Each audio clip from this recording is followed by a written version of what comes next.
Hello, আসসালামু আলাইকুম। Welcome to my channel. আমি মাশকুরা আক্তার আবার নিয়ে আসলাম আপনাদের মাঝে নতুন আরেকটা রেসিপি। আজকে আমি বানাবো তারকিশ সেমাই। তারকিশ সেমাই আমি কীভাবে বানাই আপনারা আমার পাশে থাকবেন, পাশে থেকে আমার পুরো ভিডিওটা দেখবেন। এত লম্বা ভিডিও না, লাইক দিয়ে স্টার্ট করবেন, তারপর পুরো ভিডিওটা দেখবেন। প্লিজ স্কিপ করবেন না, তাহলে মিস করবেন। আমি এটার জন্য দুধটা রেডি করতেছি। এখানে আমি 5 কাপ দুধ দিয়েছি। তারপর এটার মধ্যে আমি দেব ব্রাউন সুগার। ব্রাউন সুগার দিয়ে আমি এটাকে ভালোভাবে জাল দিয়ে নেব। এটার মধ্যে আমি দুধটাকে আমি শুকিয়ে 5 কাপ থেকে 4 কাপে নিয়ে আসব। এখন আমি এটার মধ্যে দিয়েছি সুগার, ব্রাউন সুগার 1 কাপের মতো। মানে আমি কার্নেশন মিল্ক অ্যাড করব। কনডেন্স মিল্কের মধ্যে থাকে সুগার থাকে, তাই একটু সুগারের পরিমাণটা আমি কমিয়ে দিতেছি। এখানে আমি 1 কাপের মতো সুগার দিয়েছি, দিয়ে এটার মধ্যে তেজপাতা দিয়েছি আর ডালচিনি দিয়েছি। দিয়ে আমি এটাকে ভালোভাবে জাল দিয়ে নেব। 5 কাপ দুধকে আমি 4 কাপের মতো বানাবো। বানিয়ে তারপরে আমি কনডেন্স মিল্কটা ঢেলে দেব। এখন আমার দুধটা জাল হইতেছে, আমি এখানে সেমাইগুলো আমি ভেঙে নিতেছি। এখানে আমি হাফ প্যাকেট নিয়েছি, 1 প্যাকেটের পুরো প্যাকেট নিয়ে নেয়, মানে অনেক থাকে। এগুলো দেখেন কি বড় বড়। এগুলো আমি এখন ভেজে নেব। ওটার মধ্যে বাটার দেওয়াই থাকে, কোনো বাটার তেল কিছু দিতে হয় না। বা অনেক মজাদার একটা সেমাই হয়েছে। এটা পুডিংয়ের মতো, অনেক মজা। এটাকে আমি অল্প আঁচ দিয়ে এটাকে আমি ভালোভাবে ভেজে নেব। আর এদিকে আমার দুধটা রেডি হবে, আর এটাকে আমি বাছতেছি ভেজে তারপরে আমি দুধটা হয়ে গেছে। এখন আমি এই যে এগুলা ডালচিনিগুলো আমি উঠিয়ে নেব। এটার মধ্যে আমি এই কনডেন্স মিল্কটা ঢেলে দিতেছি। কনডেন্স মিল্কের মধ্যে চিনি থাকে, এগুলোর মধ্যে চিনি অ্যাড করা থাকে। এটা ক্রিমের মতো। এটা দিয়ে বানালে অনেক মজা হয়।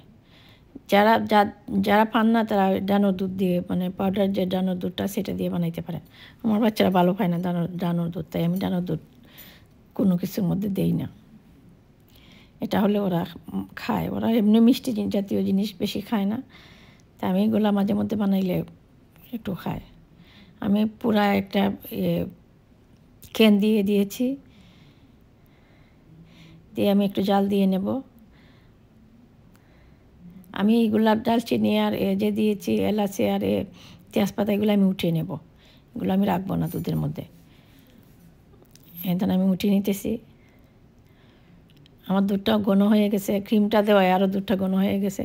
অনেক মজাদার একটা মানে পুডিং হয়েছে। এটা পুডিংই বলতে পারেন, এটা সেমাইয়ের মতো। আমি এটা রান্না করেছি, আমার এটা অনেক মজা হয়।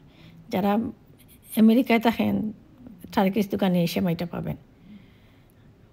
বিদেশ যারা থাকেন, লন্ডন, যেখানে থাকেন টার্কিশ দোকান, তাহলে টার্কিশ দোকানে এগুলো পাবেন আপনারা। অনেক মজাদার একটা, মানে মুখের মধ্যে লাগে, অনেক হয়, টেস্ট হয়েছে।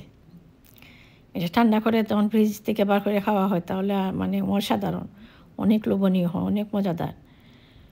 যদি ভালো লাগে, আপনাদের কাছে ভালো লাগে, আপনারা যদি বানিয়ে খান, কেউ খেয়েছেন কি না এভাবে আমার মতো, তাহলে জানাবেন। আর যদি ভালো লাগে, লাইক কমেন্ট করে শেয়ার করে দেবেন আমার ভিডিওটা। আমার সেমাইটা হয়ে গেছে।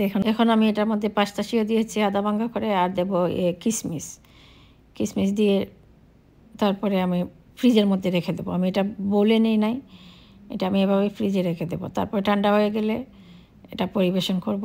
অনেক মজাদার মানে সেমাই হয়, এটা পুডিং বলতে পারেন, অনেক মজাদার। আপনারা ট্রাই করবেন, যদি ট্রাই না করেন তাহলে মিস করবেন। অনেক মজাদার একটা পুডিং হয়েছে। কেমন লাগলো আমার সেমাই আর পুডিংয়ের রেসিপিটা? যদি ভালো লাগে আপনারা লাইক কমেন্ট করে শেয়ার করে দিবেন, সবাইকে দেখার সুযোগ করে দিবেন। আপনারা আমার পাশে থাকবেন, আমার পুরো ভিডিওটা দেখবেন প্লিজ।